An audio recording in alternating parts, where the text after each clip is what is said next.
സുനിൽ ഐസക്കിലേക്ക് ഒരിക്കൽ കൂടി പോവുകയാണ്. സുനിൽ, ഇവിടെ വീണ്ടും കോൺഗ്രസിന് തലവേദനയാവുകയാണ് രാഹുൽ മാങ്കൂട്ടത്തിൽ. ഒരിക്കൽ ഈ വലിയ വിവാദമുണ്ടായപ്പോൾ സസ്പെൻഡ് ചെയ്തതാണ്, യൂത്ത് കോൺഗ്രസ് അധ്യക്ഷ സ്ഥാനത്ത് നിന്ന് മാറ്റിയതാണ്.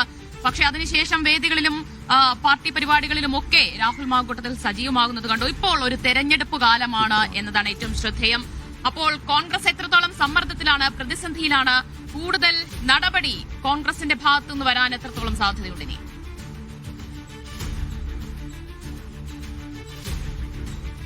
രാഹുൽ വിഷയത്തിൽ വളരെ ശ്രദ്ധയോടും സൂക്ഷ്മതയോടും കൂടിയാണ് നേതാക്കൾ അടക്കമുള്ള ആളുകൾ ഇന്നലെ മുതൽ പ്രതികരിക്കുന്നത് എന്നത് നമ്മൾ മനസ്സിലാക്കണം. അതായത് നിലവിൽ രാഹുൽ കോൺഗ്രസ് പാർട്ടിയിൽ ഇല്ല എന്നാണ് കോൺഗ്രസിന്റെ നിലപാട്. അതായത് ഇങ്ങനെ ഒരു ആരോപണം ഉയർന്ന ഉടൻ തന്നെ രാഹുലിനെ പാർട്ടിയുടെ എല്ലാ ചുമതലകളിൽ നിന്ന് നീക്കുന്നു. യൂത്ത് കോൺഗ്രസിന്റെ സംസ്ഥാന അധ്യക്ഷ സ്ഥാനത്ത് നിന്ന് ആദ്യം നീക്കി, പിന്നീട് പാർട്ടിയിൽ നിന്ന് സസ്പെൻഡ് ചെയ്തു, പിന്നീട് പാർലമെന്ററി പാർട്ടിയിൽ നിന്ന് സസ്പെൻഡ് ചെയ്യുന്നു. അങ്ങനെ എല്ലാ അർത്ഥത്തിലും രാഹുലിനെതിരെ പാർട്ടി എന്ന നിലയ്ക്ക് നടപടിയെടുത്തിട്ടുണ്ട്. ഇനി നിയമത്തിന്റെ വഴിക്ക് പോകട്ടെ.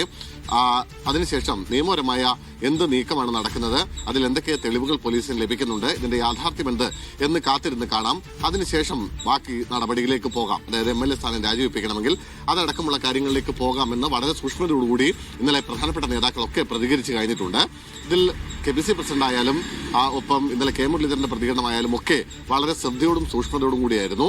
ഏതെങ്കിലും തരത്തിൽ രാഹുലിനെ പിന്തുണയ്ക്കുന്ന തരത്തിലുള്ള നിലപാട് കഴിഞ്ഞ കുറച്ച് ദിവസങ്ങളായി കോൺഗ്രസ് നേതാക്കൾ സ്വീകരിക്കുന്നില്ല എന്നത് ഏറ്റവും പ്രധാനപ്പെട്ട ഒരു കാര്യം തന്നെയാണ്. അതിൽ ഒരു പ്രധാനപ്പെട്ട വിഷയമുണ്ടാവുന്നത് കഴിഞ്ഞ കുറേ ദിവസങ്ങളായി രാഹുല് മണ്ഡലത്തിൽ സജീവമായിരുന്നു. മാത്രമല്ല പാർട്ടി പരിപാടികളിൽ പങ്കെടുത്തിരുന്നു. UDFന്റെ സ്ഥാനാർത്ഥികൾക്ക് വേണ്ടി പ്രചരണ പ്രവർത്തനങ്ങൾ നടത്തിയിരുന്നു. അങ്ങനെ മണ്ഡലത്തിൽ വീണ്ടും സജീവമായി, പാർട്ടിയിലും ഒക്കെ വലിയ സജീവമായി നിൽക്കുന്ന ആ ഘട്ടത്തിലാണ് ഗുരുതരമായ ആരോപണം വീണ്ടും ഉയരുന്നതും ഗുരുതരമായ ഒരു ശബ്ദരേഖ വീണ്ടും വരുന്നതും പിന്നാലെ മുഖ്യമന്ത്രിക്ക് തന്നെ നേരിട്ട് പരാതി പോകുന്നതും പോലീസ് കേസെടുക്കുകയും ചെയ്യുന്ന ഒരു സാഹചര്യം ഉണ്ടായിരിക്കുന്നത്. അതുകൊണ്ട് തന്നെ ഒരുപക്ഷെ അറസ്റ്റ് അടക്കമുള്ള നടപടികൾ കോൺഗ്രസ് നേതൃത്വം പ്രതീക്ഷിക്കുന്നുണ്ട്. കാരണം പരാതിയിൽ ഗൌരവമുണ്ടെന്നും പലയിടത്തു നിന്നും ഇത്തരത്തിൽ പരാതികൾ വരാനുള്ള സാധ്യത പൂർണ്ണമായും തള്ളിക്കളയാൻ കഴിയില്ലെന്നുമാണ് കോൺഗ്രസ് നേതാക്കളുമായി സംസാരിക്കുമ്പോൾ ലഭിക്കുന്ന വിവരം. അതുകൊണ്ട് തന്നെ കരുതലോടുകൂടിയുള്ള നിലപാടാണ് കോൺഗ്രസ് സ്വീകരിക്കുന്നത്. നിയമത്തിന്റെ വഴിക്ക് പോകട്ടെ, ഏതെങ്കിലും തരത്തിൽ സംരക്ഷിക്കാൻ പാർട്ടി ഇല്ല എന്നതാണ് എടുത്തിരിക്കുന്ന നിലപാട്. മാത്രമല്ല ഇപ്പോൾ ശബരിമല വിഷയം അടക്കമുള്ള അനുകൂലമായ ഒരു സാഹചര്യങ്ങൾ തദ്ദേശ തെരഞ്ഞെടുപ്പിൽ UDFനും കോൺഗ്രസിനും ഉണ്ടായിരുന്നു എന്നാണ് അവർ കണക്കുകൂട്ടിയിരുന്നത്. പക്ഷേ ആ സമയത്താണ് ഇത്തരത്തിൽ ഗൌരവമായ ഒരു കേസ് സ്വന്തം MLAക്കെതിരെ ഉണ്ടാവുന്നത്. അതുകൊണ്ട് തന്നെ അത് തിരിച്ചടിയാകാതിരിക്കാനുള്ള ശ്രമമാണ് കോൺഗ്രസ് നേതൃത്വം നടത്തുന്നത്. അതായത് ആ വിഷയത്തിൽ നിന്ന് ശ്രദ്ധ മാറാതിരിക്കാൻ തീർച്ചയായും അതിനെങ്ങനെ കൗണ്ടർ ചെയ്യും എന്നുള്ളതാണ്. ശബരിമല സ്വർണ്ണക്കൊള്ളയുടെ കാര്യത്തിൽ വലിയൊരു എഡ്ജ് UDFും കോൺഗ്രസും എടുത്തിരിക്കുന്ന ഒരു ഘട്ടത്തിൽ കൂടിയാണ് ഇത് ഒരു ഇടുത്തി പോലെ. അപ്പൊ ഏതാനും കൗണ്ടർ ചെയ്യാൻ, ഇതിനെ തിരിച്ചുപിടിക്കാൻ എന്തെങ്കിലും മാർഗങ്ങൾ കോൺഗ്രസ് ആവിഷ്കരിക്കുന്നുണ്ടോ? ആ നിലയ്ക്ക് പ്രതികരണങ്ങളിൽ തന്നെയെങ്കിലും അതിന്റെ ഒരു മാറ്റം ഇന്നത്തെ ദിവസം നമുക്ക് കാണാൻ കഴിയുമോ എന്ന് വെച്ചാൽ BJPയും CPMും ഇതിനെ കാര്യമായി ഇന്നുൾപ്പെടെ വോട്ടെടുപ്പ് വരെയുള്ള ദിവസങ്ങളിൽ ഉപയോഗിക്കാൻ പോകുന്നു.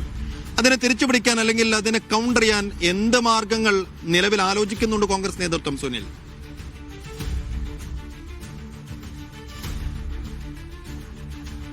ഇന്നലെ വൈകുന്നേരം ഈ പോലീസിൽ പരാതി നൽകിയതിനു ശേഷം കോൺഗ്രസ് നേതാക്കൾക്ക് പ്രധാനമായും അവരുടെ പ്രതികരണങ്ങൾ നമ്മൾ ശ്രദ്ധിച്ചാൽ മനസ്സിലാകും. അതായത് ഏതെങ്കിലും തരത്തിൽ രാഹുലിനെ സപ്പോർട്ട് ചെയ്യുന്ന തരത്തിലുള്ള ഏതെങ്കിലും വാക്കുകൊണ്ട് പോലും അതിനെ പിന്തുണയ്ക്കുന്ന തരത്തിലുള്ള ഒരു പ്രതികരണം കോൺഗ്രസ് നേതാക്കളുടെ ഭാഗത്ത് നിന്ന് ഉണ്ടാവുന്നില്ല.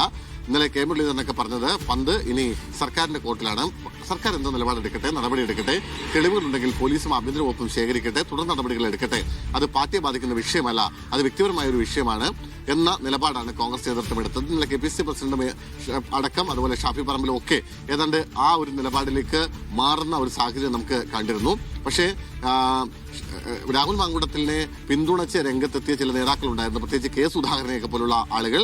അവർ പക്ഷേ ഏത് നിലപാടെടുക്കും, അവരുടെ നിലപാടിൽ മാറ്റമുണ്ടാകുമോ എന്ന് കാത്തിരുന്ന് കാണേണ്ടതാണ്. VD സതീശൻ പക്ഷേ ഇന്നലെ പ്രതികരിക്കാൻ തയ്യാറായിട്ടില്ല എന്നതും ശ്രദ്ധേയമായ കാര്യമാണ്. കാരണം കോൺഗ്രസിൽ ഏറ്റവും ആദ്യം മുതൽ തന്നെ രാഹുലിനെതിരെ നടപടി വേണമെന്ന കടുത്ത നിലപാടെടുത്തയാൾ VD സതീശനാണ്. അതുകൊണ്ട് VD സതീശന്റെ ആ നിലപാട് കുറെ കൂടി കോൺഗ്രസിനുള്ളിൽ സ്വീകാര്യത കിട്ടുന്ന തരത്തിലേക്കാണ് തുടർ നടപടികൾ പോകുന്നത്.